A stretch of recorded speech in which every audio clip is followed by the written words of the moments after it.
Okay, we are back. I just watched a Filipino babe just get fucked. I'm not kidding. Because this game isn't this game. Alright, Germany just invaded Norway, I think. Or Scandinavia. There's a general area of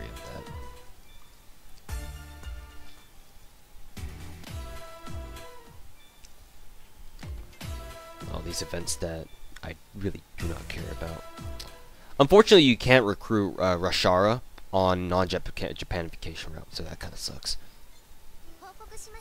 Alright, so every single time you invade Milil-2K for the first time, you will have to deal with a rebel army here. It's just something you just gotta get used to. So, let's go ahead and, what should we do here?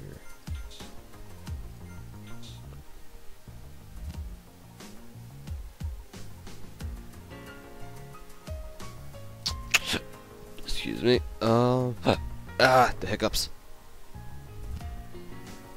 The cursed hiccups. 120 more CP left. I mean, Lala Manie. Oh, that's her name. Manie. Lala Manie. The problem with her is that she doesn't have a lot of CP. So you have very limited CP to work with. Just something you gotta deal with, I guess. Doesn't mean I don't hate her. Anyways, we could do this, but the problem with this is that obviously she doesn't have a lot of attack power, but it's something. So,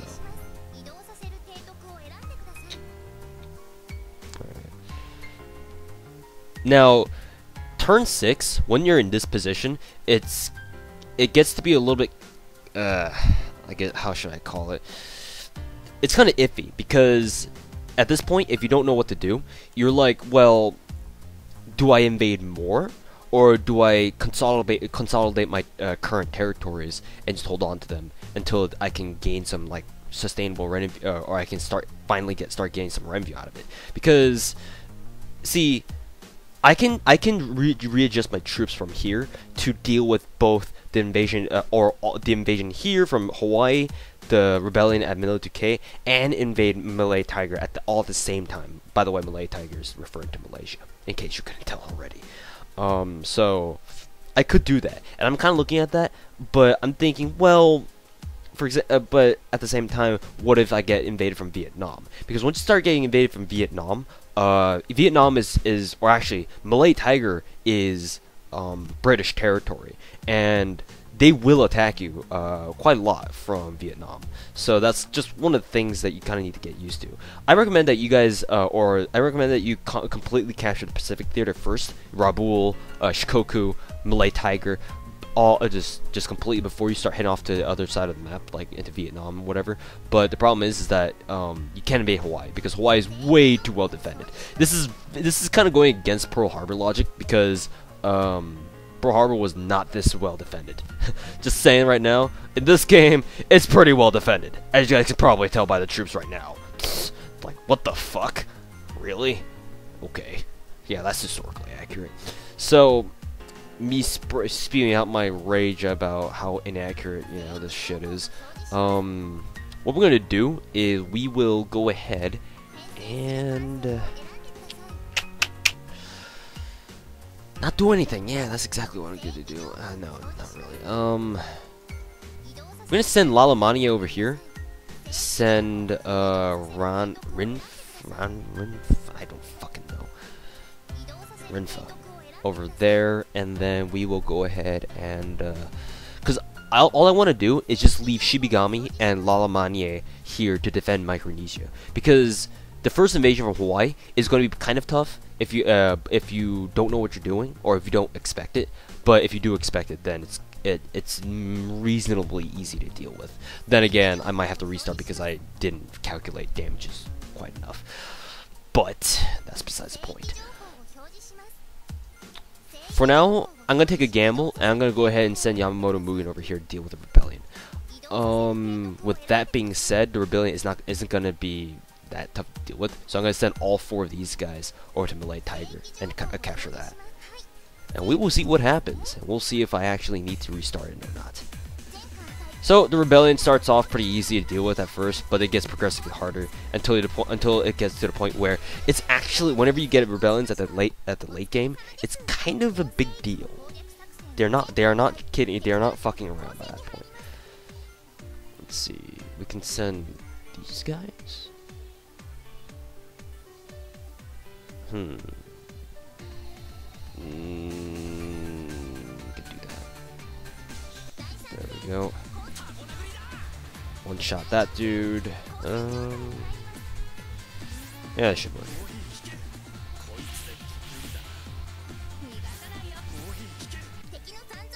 Alright, make sure I have enough battle progression, and there we go. So here's the thing about Melee Tiger with the buildings as well. As you guys can see, there's a few new ones that you've seen here compared to the other ones as well. It's either this for here, Melee Tiger. You can either have Quarry, Military Base, or Repair. These three are the most important ones here, because Melee Tiger does provide you a lot of resources. If you do Quarry, that provides you 1,200 resources, which is obviously a big chunk. The thing is though, is that, you know, Mail Gym is kind of good, but it's usually you should only take this later on in the game, where you can concentrate on just ranking your commanders up by just constantly fighting defensive battles. But having a repair station here is also really important, because this is a pretty good staging area for you to invade into Vietnam, Indo-Korea, and Arabia, whatever. So that's that. The problem is though, is that having a military base is pretty important. It's just that it's not as important as here as it is in other areas. Like, for example, I think there's a military base in like fucking either Suez or North Africa. That's where you want to have a military base, because that's kind of important. So yeah. For now though, we're gonna go with repair station. That's so usually what I usually like to do. So, all right. So we are back here. For now, we're gonna do the monster Fugaku so we can get rid of it.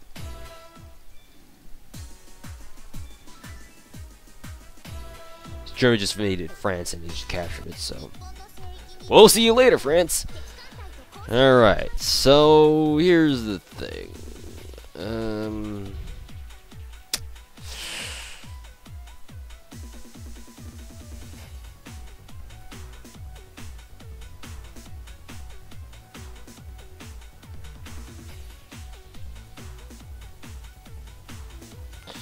gonna send Shibigami over there, and then Lalamani over here. Hopefully it works out for the best.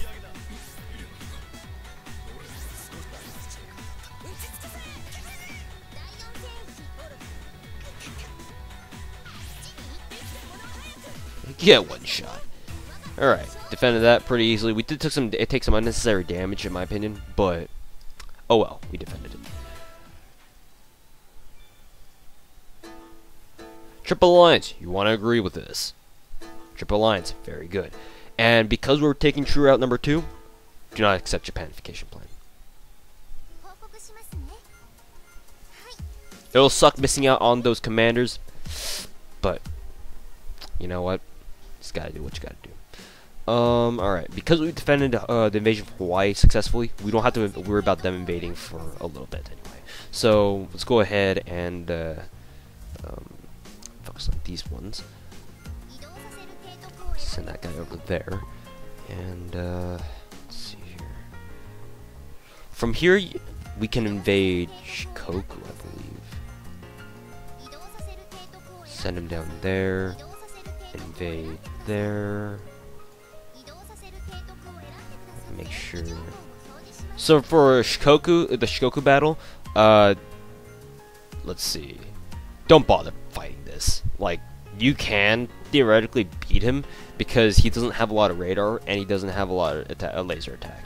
It's just that would you really want to be fighting something that has 9,999 health? Like, really? Fucking get real. And also, he attacks everything. Don't worry about it. You don't need to fight them. Actually, I don't even know what happens if you defeat this dude. Probably nothing happens. Because usually, if there's an event, the bonus would say, oh, an event happens. But, you know. So that's completely useless. These two ones are really the only ones you want to be concentrating on. Melbourne and the Battlefield number 1. They should be pretty easy. It's just that if you want to go ahead and capture Melbourne, it's just, you gotta deal with these.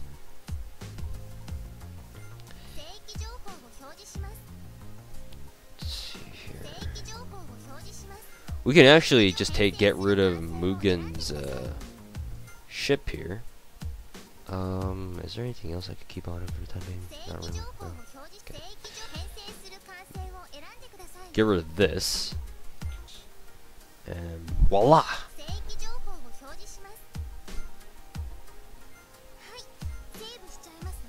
This might actually be Togo's turn where he has auto invincibility.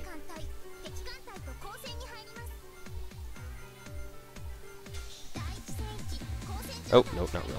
But it doesn't matter, because we have 300 laser protection anyway.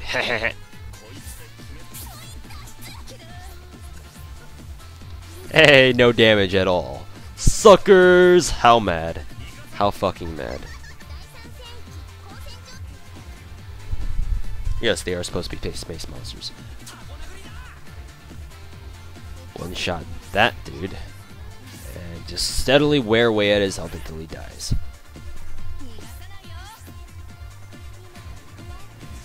They don't have a lot of radar, actually, now that I think about it.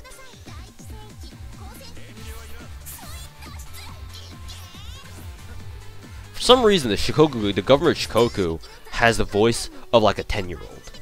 Or like a 7-year-old, actually. Why that is, do not ask me.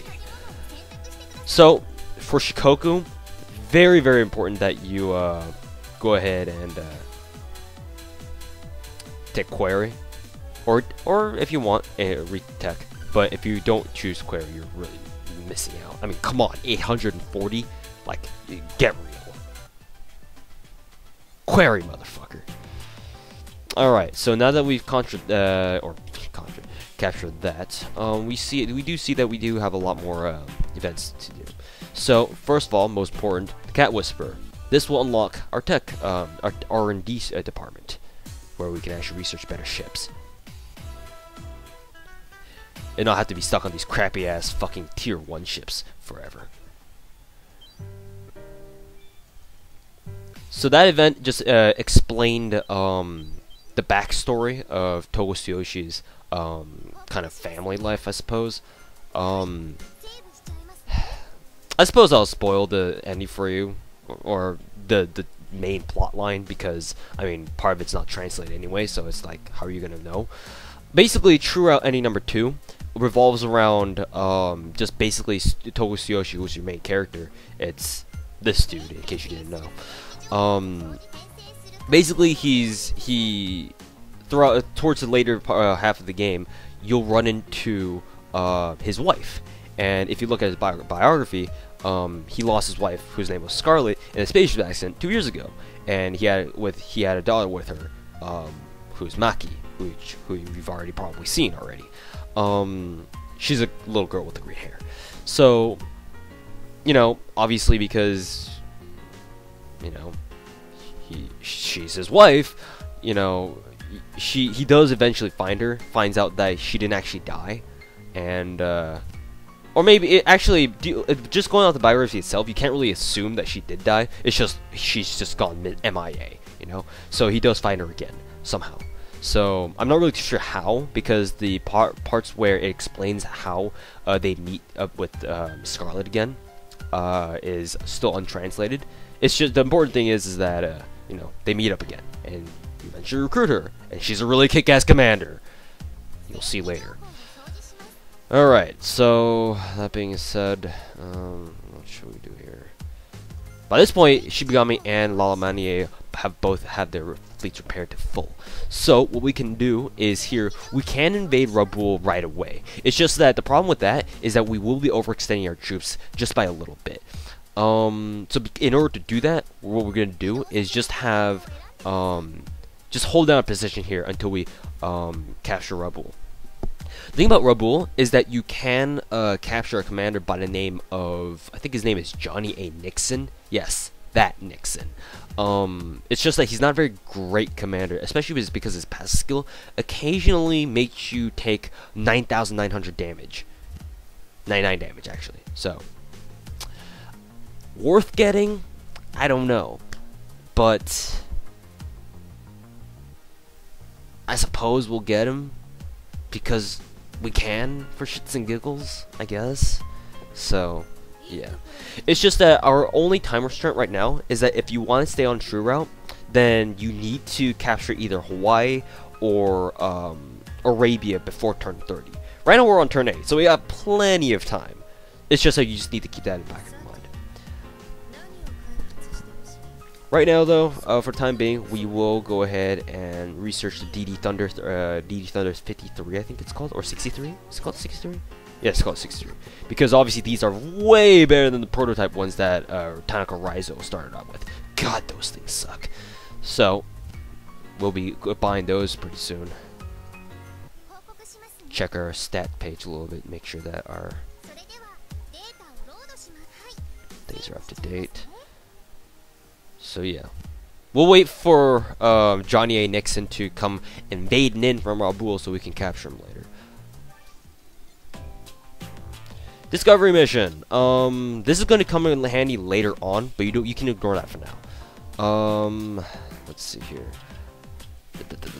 So right now, at this stage of the game, your first priority is to recruit as many commanders as you can. Oh, this looks like this video is going over 16 minutes. Better cut it after this. So you can recruit Shikoku Governor. He's not very good, but he's something. At least it doesn't have like fucking negative bonuses everywhere. You can also recruit Ranfa, who's basically the laser version of Rinfa. Like Rinfa is a missile junkie, and Ranfa is a laser junkie. Which, technically speaking, would make her better, but, you know. Let's see, that's not Frith Halsey, what the fuck? That's that's Bradley. That's Kathy Bradley, I think is her name. Yeah, Kathy Bradley. She's a pretty good one. She gets really, really good by the end of the game, but she's a decent commander. She's one of the better ones, but she's not that great at the same time. That, and you could also recruit him, where his passive skill is frontline diplomacy, where it makes everything just, you know, not attack as frequently. But because we're on Japanification route, or non-Japanification route, people don't really invade as much as they do in Japanification route anyway. So you can kind of hold off on recruiting him so much. Hisashiga, you could go ahead and go through with her events. It's just that I don't know. It takes a long time, especially these two. Oh man, these two events are just ridiculous. For now, we'll just go ahead and, yeah. We can go ahead and skip that.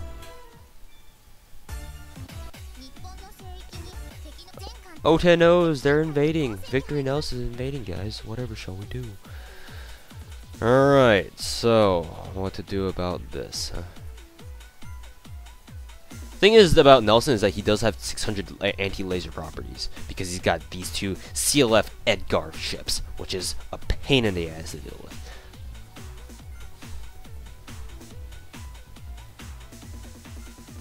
Let's see, it looks like we do need to attack both of them at the same time. Thankfully, Ozar Matsuri is a little bit faster. How mad? By 4 radar. How mad?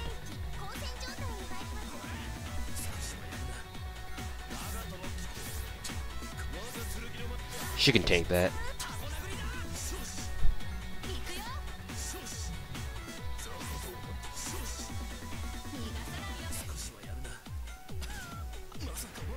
Bam. Rank up. All according to the plan. And thankfully, Ermi Donuts comes along as well. Sup, Ermi Donuts. She's a submarine commander. Not very good at what she does, incidentally, but still something, right? Anyways, I'm gonna cut it here, so thank you guys very much for watching. I've went like fucking 4 minutes over. So yeah, thanks for watching, and we will see you guys later. And we'll deal with the Rabaul and the Hawaii invasion at the same time. Yay, fun.